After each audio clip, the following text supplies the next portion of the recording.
Patrick McNeil joined here at the intermission of Carstar Cape Breton Eagles hockey by a very familiar face, a former Cape Breton Eagle, Gabriel Proulx, or Scream Eagle, when you played for them, Gabriel. Gabriel, what are your thoughts on the start to the season for your new team, Baie-Comeau? It's going pretty good right now. I think we had some good games, some tight games too. We had the good game against Sherbrooke, which is probably going to be one of the good team this year in the leagues. I think it's just good for us, and we got to build on that. Yeah, you mentioned the Sherbrooke game. When was the last time you were involved in a game that was scoreless through regulation? You don't see that very often. No, I couldn't tell you. I don't know. I don't remember, but it was a pretty tight game, pretty defensive game. Yeah, it was refreshing waiting for a goal, and it never came until overtime. Wanted to go back to your time in Cape Breton. What was your initial response when you were drafted by the Eagles? Obviously, far distance away from home in Quebec. Yeah, sure.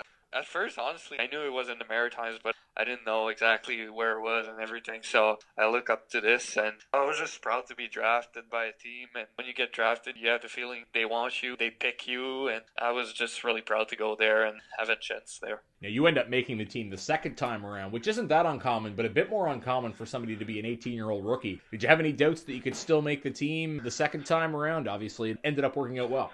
It worked out well, but I was ready. The thing is, the year before, they had a lot of rookies too. I didn't know if they wanted to take a younger guy or whatever, because like you said, I was 18 years old. Sometimes it can be good for you or it can be bad for you, depending on what they're looking for. It worked out well, and here I am, playing 20. Yeah, you end up playing 2 years in Cape Breton. What are your fondest memories of your time with the Eagles? There's a lot of funny memories. I would say when Smitty scored his goal last year after his mom passed away, that was a pretty magical moment. Yeah, I think that's a good answer. In the 20-some years of the Eagles' history, that's probably high up there for a lot of people who followed this team from the beginning. People may remember, too, you adjusted a little bit in getting to play on the blue line. Have they told you if that's going to become a thing at any point in Baie-Comeau? Will they ever use you on defense? Well, I had a couple shifts on deal, so I don't know.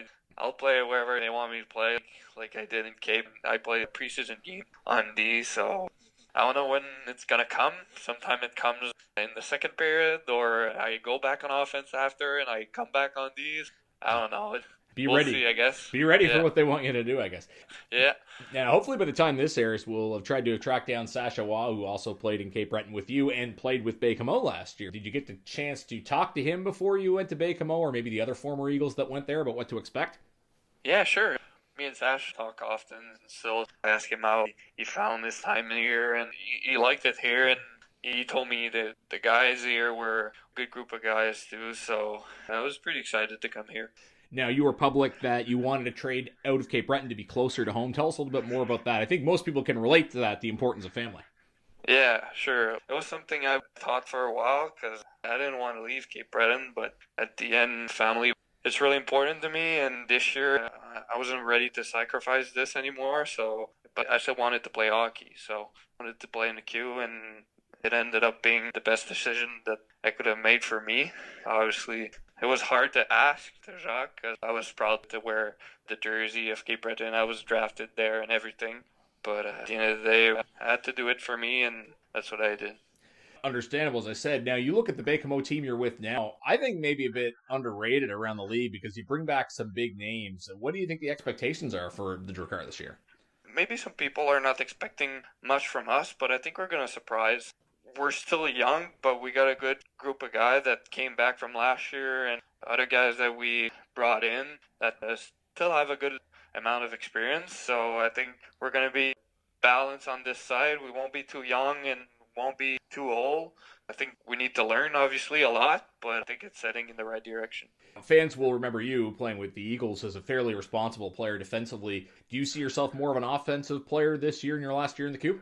Well, obviously, as a 20, I'll probably get more offensive chance, but I remain the same player. Maybe with more experience, points will come more, but I don't really focus on that. I just want to do my job, help the team on and off the ice, and bring what I can bring on the table. In the offseason in Cape Breton, a big change because Marc-Andre Dumont was here for a while and Jake Grimes comes in, and you see a similar situation in Baie-Comeau. John Goyens comes in. Those are two new high-profile head coaches. How do you think that's worked out? Obviously, you weren't there last year, but do you get a sense that this has been a positive change for the rest of your teammates? Yeah, sure. pretty much everybody was excited here to have a new face behind the bench, and obviously everything's new and everybody get his chance again, start at zero. I think that the guys were happy about that, and John also has a different philosophy of what the coach before had, from what I heard. The guys were pretty excited about that.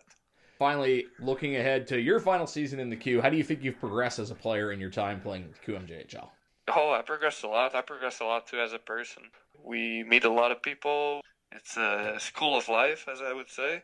We play a lot of games. We practice. We have a lot of time on the ice. It's really serious off the ice too. So I think I really reached what I was expected to reach at 20. I'm really, really happy about where I am right now. Very good perspective on things, and fans will enjoy hearing about that. Well, Gabriel, great to have you on the broadcast. Best of luck the rest of the season.